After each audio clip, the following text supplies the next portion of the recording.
Holiday নয়, ভোটের দিন বিপ্লব করতে চান শুভেন্দু। বাংলার জয় নাকি বিপর্যয়, ভোটের দিন বাংলাবাসীকে কি করতে হবে তারই পরামর্শ দিলেন বিরোধী দলনেতা শুভেন্দু অধিকারী। তিনি বললেন, মহারাষ্ট্রে 5% বেশি ভোট পড়ায় সরকার বদলে গেছে, দিল্লিতে 10% বেশি ভোটে ক্ষমতা বদলে গেছে।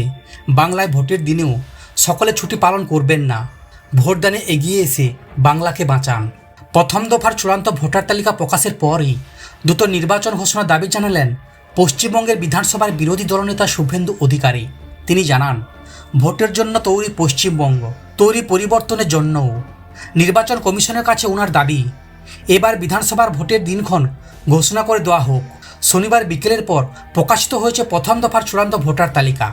সেই তালিকা অনুযায়ী আপাতত বাদ গেছে 5,46,053 জনের নাম। খসড়া তালিকায় বাদ পড়েছিল 58,20,899 জনের নাম। ফলে সব মিলিয়ে এখনও পর্যন্ত বাদের হিসাব দাঁড়ায় 36,66,952 জনের। এই প্রসঙ্গে শুভেন্দু অধিকারী বলেন, এখনও পর্যন্ত 60 লক্ষেরও বেশি ভোটার বিচারাধীন। তাদের নথি যাচাই করে দেখবেন বিচার বিভাগীয় আধিকারিকরা। তার ফলে শুভেন্দু বলেন, আমরা চাই যত দ্রুত সম্ভব নির্বাচনের ঘণ্টি প্রকাশ করুক কমিশন। আমরা চাই দোলযাত্রা এবং হোলির পর নির্বাচনের দিনক্ষণ ঘোষণা করুক তারা। পশ্চিমবঙ্গ ভোটের জন্য তৈরি, রাজ্য তৈরি পরিবর্তনের জন্যও। রাজ্য বিধানসভা নির্বাচনের দোরগোড়ায়।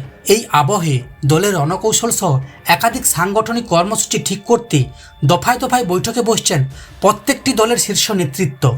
ঠিক তেমনই বৃহস্পতিবার কলকাতা জাতীয় গ্রন্থাগারে অতিথি নিবাসে রাজ্য বিজেপির সর্বোচ্চ নেতৃত্ব এবং কেন্দ্রীয় পর্যবেক্ষকের মধ্যে একটি বড় বৈঠক বসে। সমস্ত খবর দেখতে এই চ্যানেলের সঙ্গে থাকুন। ধন্যবাদ।